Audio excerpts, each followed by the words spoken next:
लकड़ी गांव में पीलू नाम की गरीब चिड़िया रहती थी। उसको इंजीनियरिंग का काम देखना बहुत पसंद था। जब भी कोई अपना नया घर या दुकान बनाता था, पीलू उसे देर तक देखती थी। एक दिन हरिया कंस्ट्रक्टर उसको अपने पास बुलाता है और कहता है, पीलू चिड़िया, तुम्हें मैं बहुत दिनों से देख रहा हूँ। तुम हमेशा कंस्ट्रक्शन की जगह पहुँच जाती हो, क्यों? तुम्हें मजदूरी का काम चाहिए? हरिया काका, मैं गरीब हूँ, लेकिन मैं यहाँ मजदूरी के लिए नहीं आई हूँ। मुझे भी ऐसे ही घर बनाना है।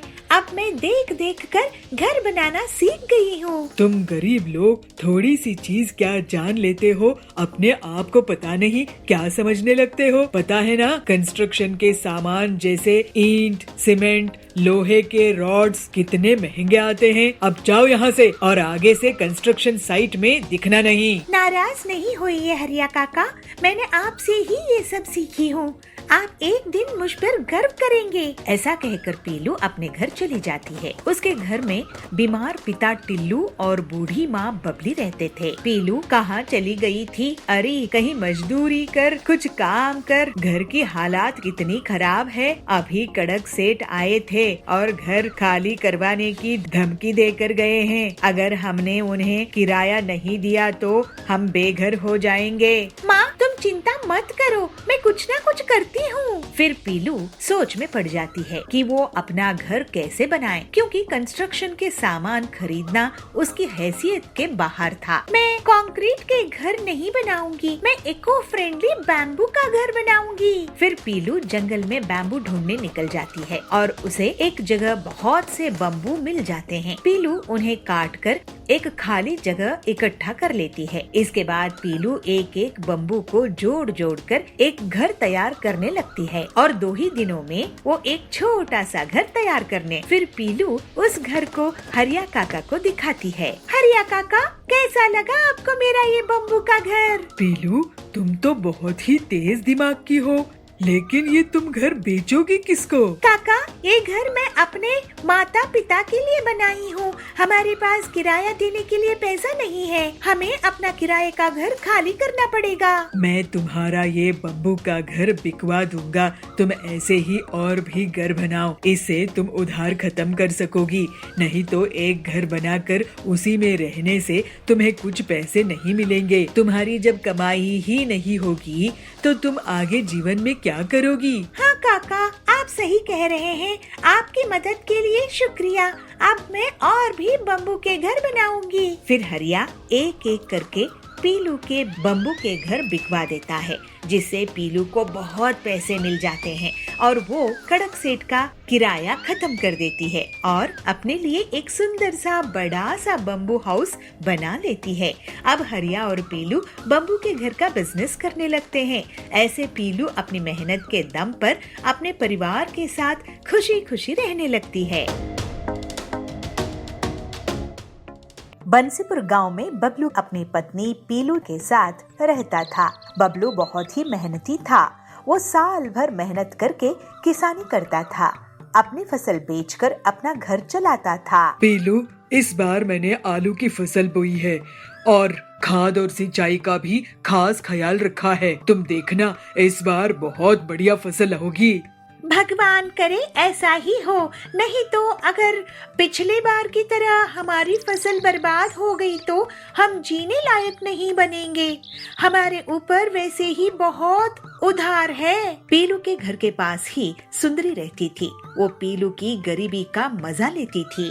पीलू बहन, बबलू भाई, ये मैं क्या सुन रही हूँ?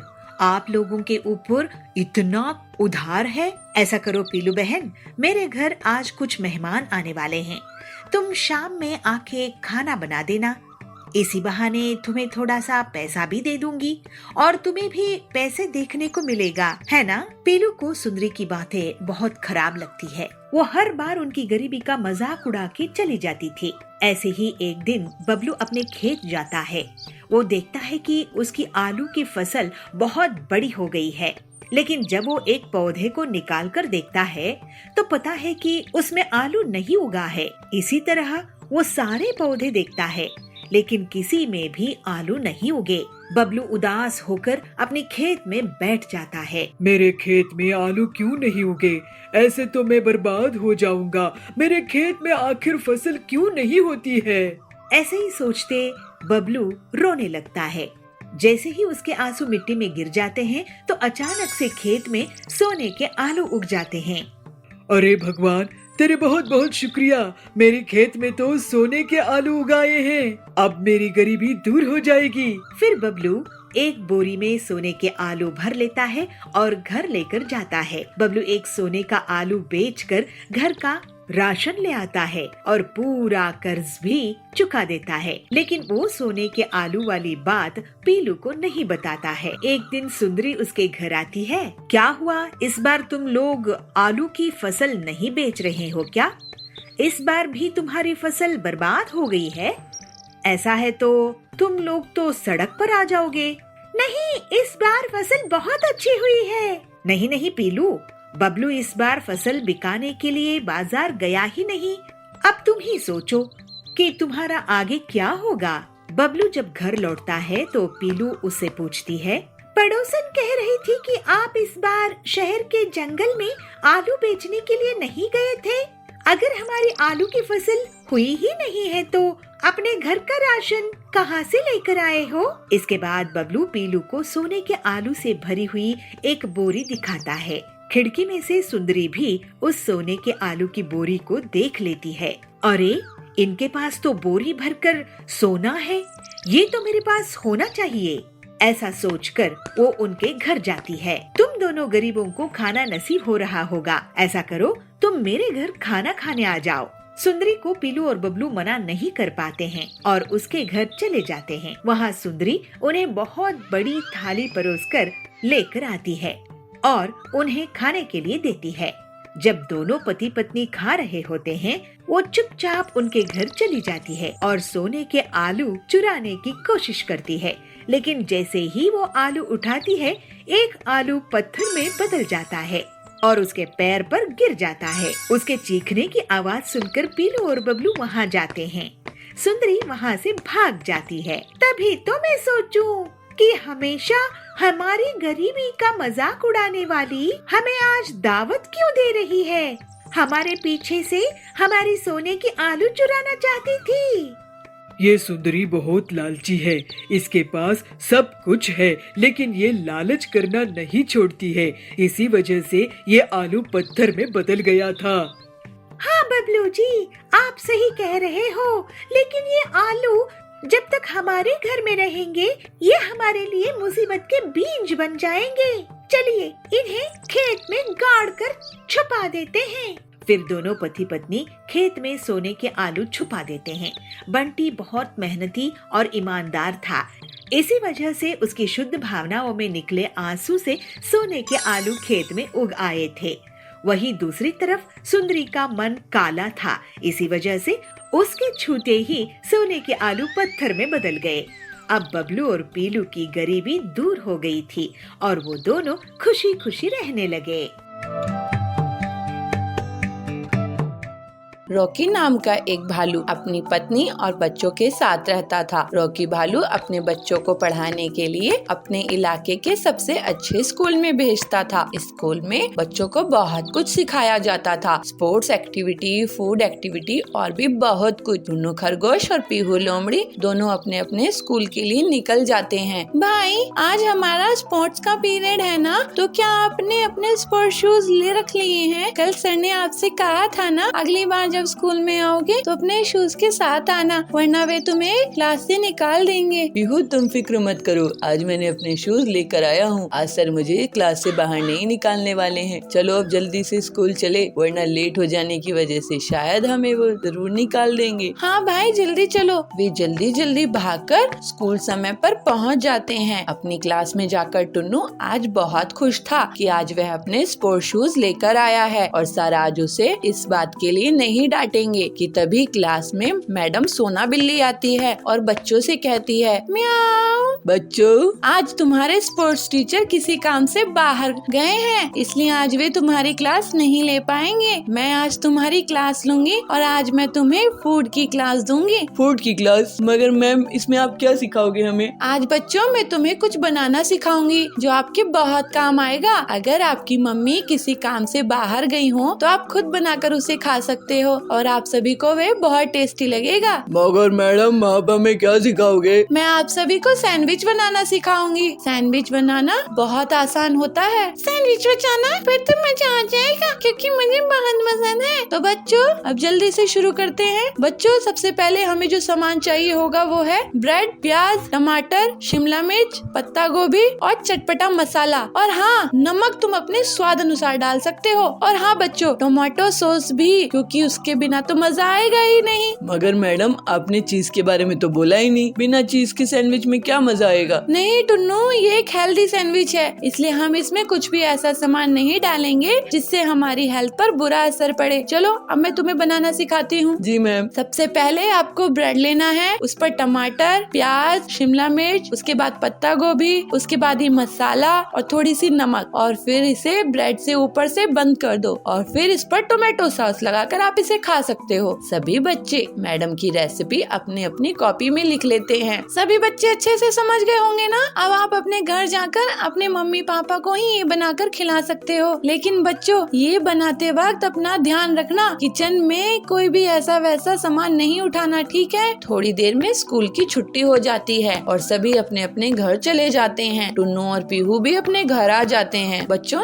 जल्दी से मुंह हाथ धुल लो, मैं तुम्हारे लिए खाना लगा देती हूँ। नहीं मम्मी, आज आप हमारे लिए कुछ नहीं बनाओगे। तभी वहाँ पर उनके पापा रॉकी भालू आ जाते हैं और वे ये सुनकर कहते हैं, क्या हुआ बच्चों? रोज तो तुम घर आते ही खाना मांगते हो, आज तुम्हें कुछ बदले बदले से लग रहे हो। ऐसा कुछ भी नहीं है पापा। टुन्नू और पीहू दोनों मुंह हाथ धोकर किचन में जाते हैं और सैंडविच बनाने लग जाते हैं। दोनों जैसा जैसा मैडम ने बताया था वैसा ही बनाने लग जाते हैं और कुछ देर बाद बाहर आते हैं। पापा, मम्मी, आज हमने आपके लिए कुछ बनाया है। आज मैडम ने हमें स्कूल में ही बनाना सिखाया था। अच्छा, तभी आज तुम बदले बदले लग रहे थे। मम्मी, ये सैंडविच आपके लिए और पापा ये आपके लिए। पीहू अपने मम्मी पापा को सैंडविच दे देती है। दोनों उसे खाते हैं। अरे वाह बच्चों, ये तो बहुत ही अच्छा बनाया है तुमने। आज मुझे तुम पर बहुत गर्व हो रहा है मेरे बच्चों। पापा की ऐसी बातें सुनकर दोनों मुस्कुरा देते हैं।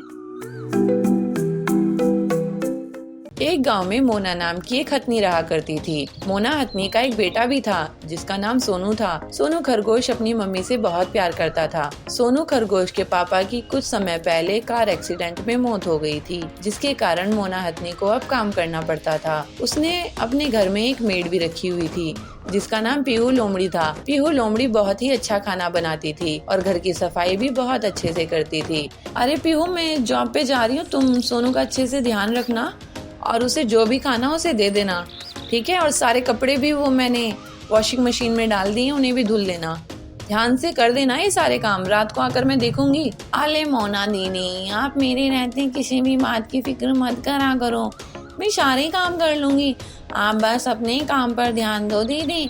जब तक मैं हूँ, सोनू बाबा को कोई दिक्कत नहीं आएगी, मैं उनका अच्छे से ध्यान रखूंगी। मोना बेफिक्र होकर अपने जॉब पर चली जाती है। मोना के ऑफिस में अब कुछ काम चल रहा था, जिस वजह से उसके ऑफिस वालों ने उसे वर्क फ्रॉम होम करने के लिए कहा था। मोना हथनी पीहू लोमड़ी से कहती है, अरे पीहू, जाकर पहले तू सोनू को उसके स्कूल से ले आ, उसके बाद यह काम कर लेना। जा जल्दी से, उसके बाद मैं तुझे और काम बता दूंगी। चल चल।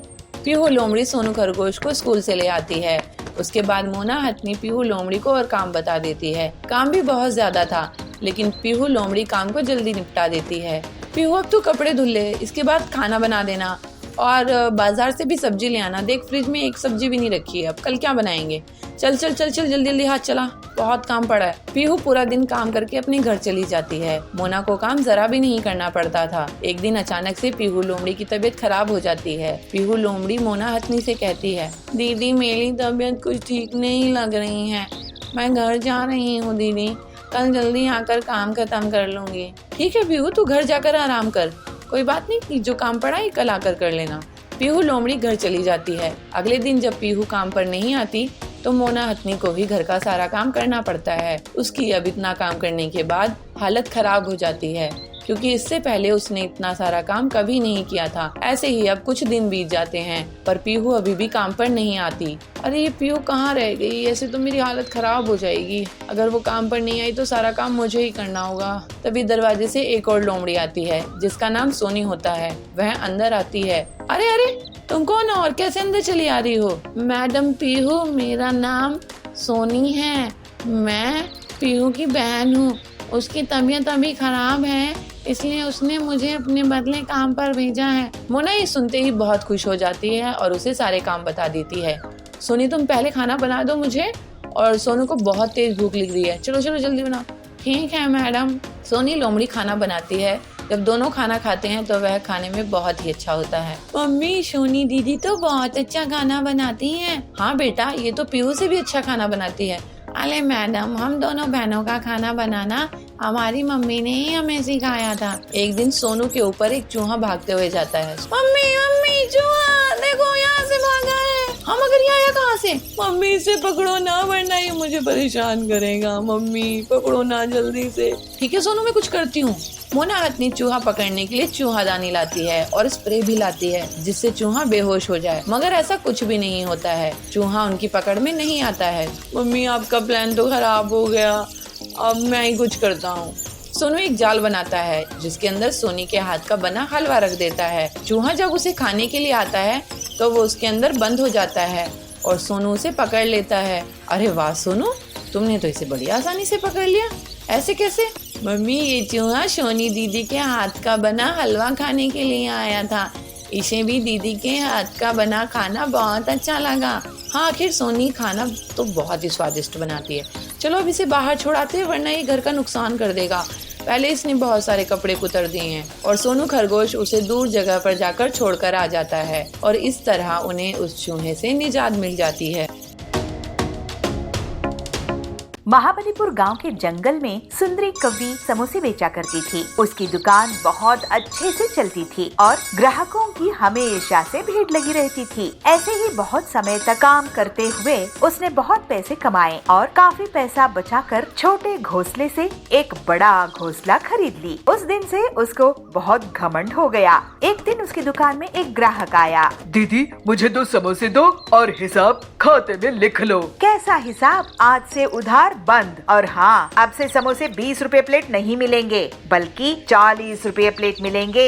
समझे कि नहीं? अरे सुंदरी दीदी, आप ऐसे कैसे बात कर रही हो? मैं तो आपको रेगुलर ग्राहक हूँ। आपको हर 15 दिन में पैसे दे देता हूँ। हाँ, मेरी ही गलती थी जो मैं तुम जैसे गरीब लोगों को सस्ते दामों में समोसे बेचा करती थी। अब दीदी दीदी करना बंद करो और पैसे रखो। इस तरह से सुंदरी बहुत घमंडी हो चुकी थी और वो गरीब ग्राहकों से पहले पैसे रखवाती, बाद में समोसे देती थी। जंगल के पक्षियों के पास और कोई समोसे की दुकान नहीं थी, जिसका सुंदरी फायदा उठा रही थी। फिर कुछ महीनों के बाद उसकी दुकान के सामने पीलू चिड़िया अपना समोसे का ठेला खोलती है।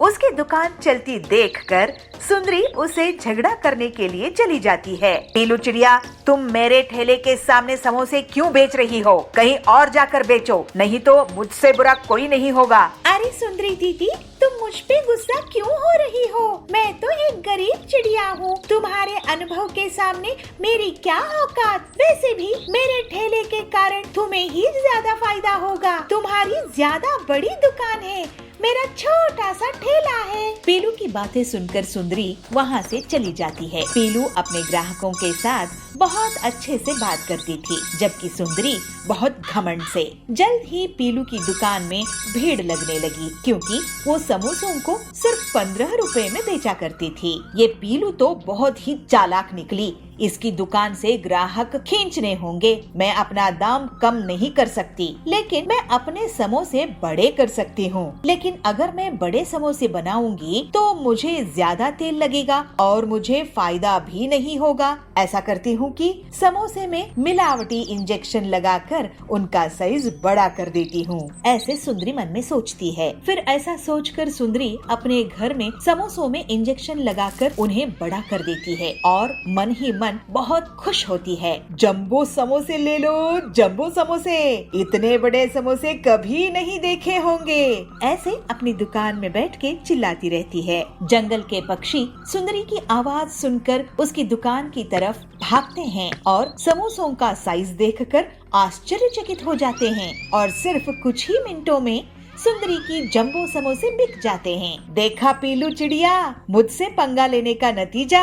लेकिन तभी वहाँ समोसे खाने वाले उल्टियाँ करने लगे। सुंदरी घबरा जाती है। अरे ये क्या, इन्हें तो उल्टियाँ हो रही है। सुंदरी, तुमने इन समोसों में क्या मिलाया है जिससे सबकी तबीयत खराब हो गई? इसके पहले सुंदरी कुछ बोल पाती, सभी पक्षी उसको घेर लेते हैं। सुंदरी, तुम हमसे इतना सारा पैसा लेती हो समोसों का, लेकिन समोसे के नाम पर ये जहर बेच रही हो। वो पीलू कम दाम में भी हमें स्वादिष्ट और सेहतमंद समोसे खिलाती है। तुम्हारी समोसों का जंबो साइज देखकर हम लालच में आ गए और उन्हें खाकर हमारी हालत ऐसी हो गई है जैसे कई महीनों से हम बीमार हैं। अब तुम्हें इसका हर्जाना भुगतना होगा।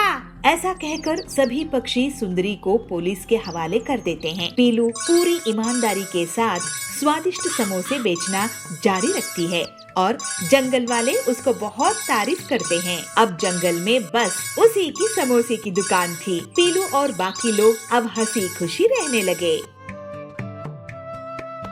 चुलबुल नगर के गांव में सुंदरी बहुत घमंडी और अमीर जमींदारिन थी।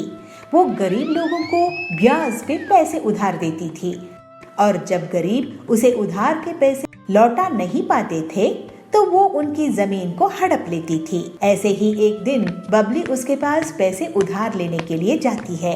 सुंदरी सेठानी, आप मुझे 1 लाख उधार दोगी क्या? मैं आपको अगले साल वापस कर दूंगी। मुझे कैसे पता कि तुम मुझे पैसे वापस कर दोगी?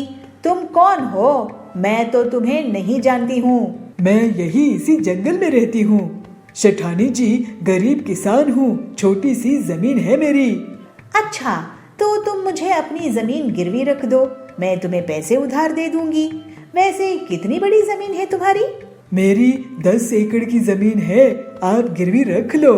ठीक है, यहाँ अंगूठा लगाकर पैसे ले जाओ, लेकिन याद रखना पैसे नहीं चुकाए तो जमीन मेरी। फिर बबली उन पैसों से खाद और दवाइयाँ लाती है और खेत में दिन रात बहुत मेहनत करके फसल उगाती है।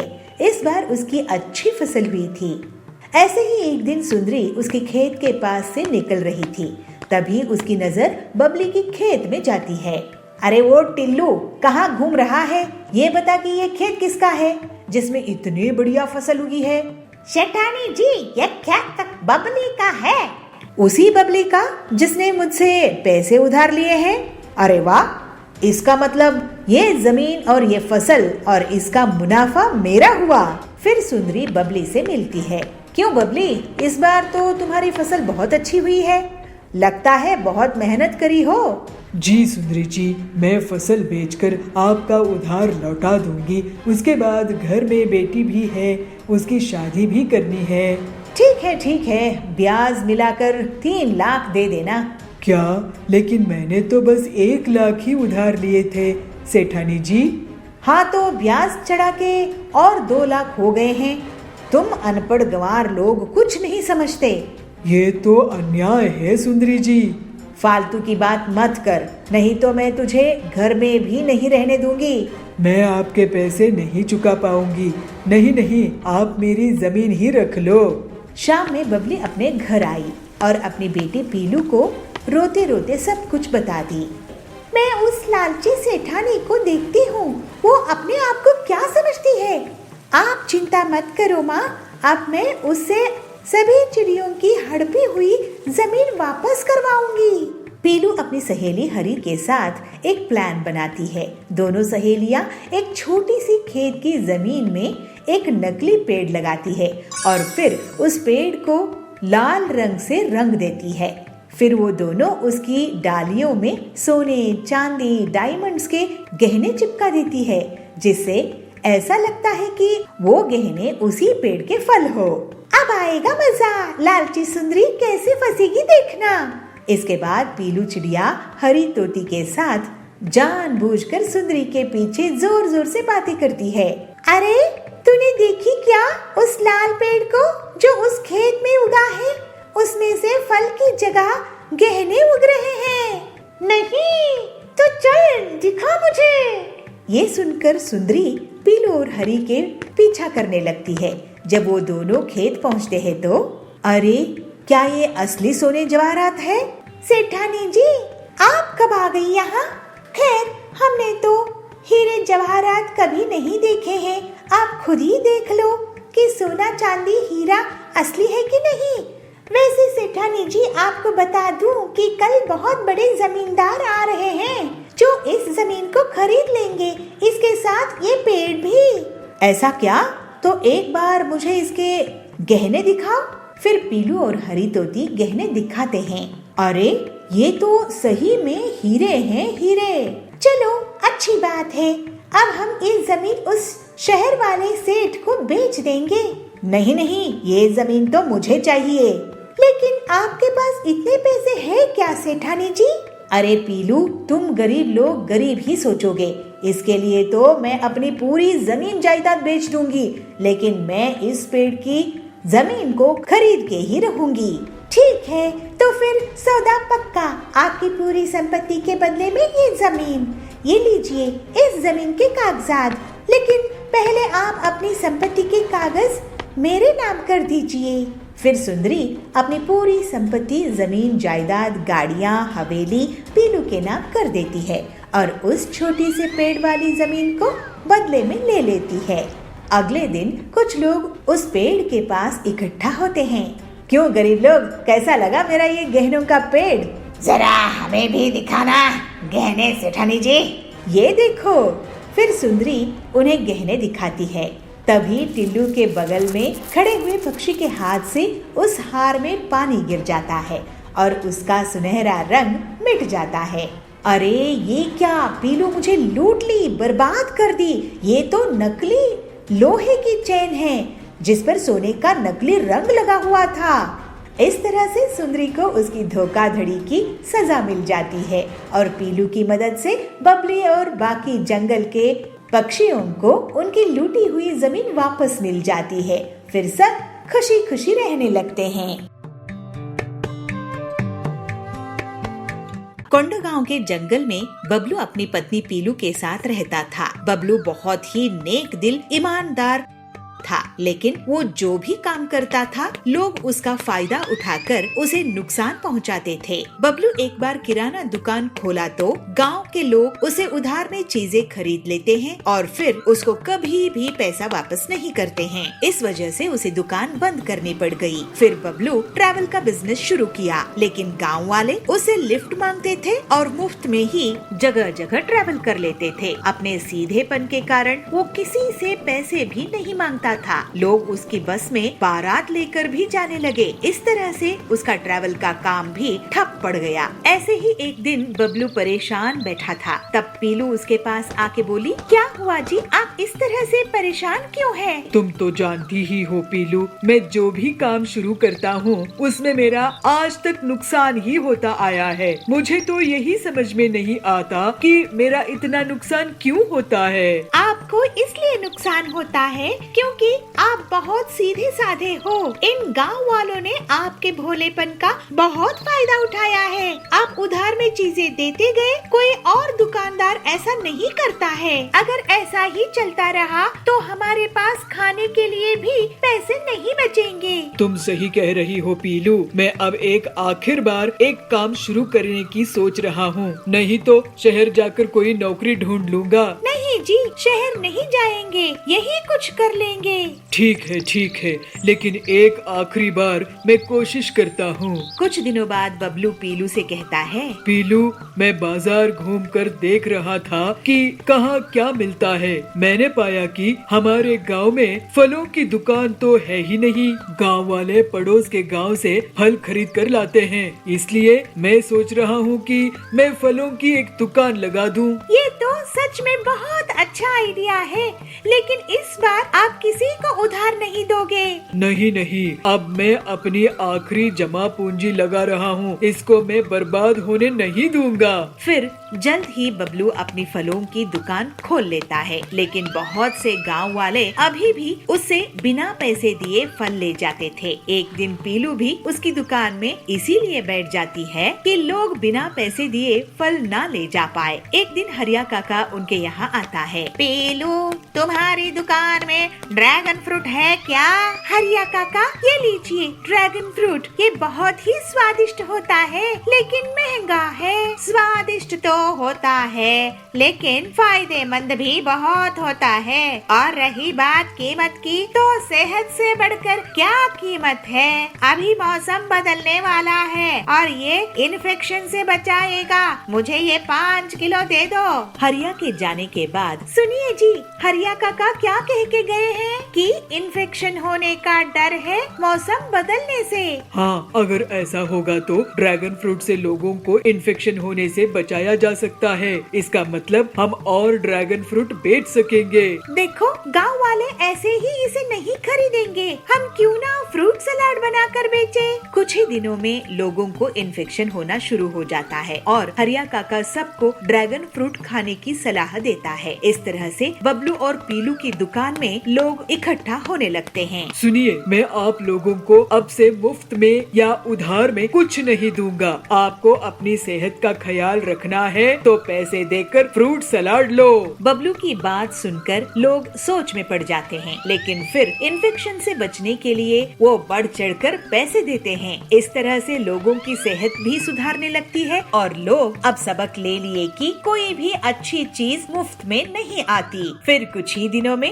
बबलू और पीलू बहुत अमीर हो गए और बबलू ने सुपर स्टोर शुरू किया। अब से गांव वाले उससे पैसे देकर ही सामान लेते थे। इस तरह सभी खुशी खुशी रहने लगे।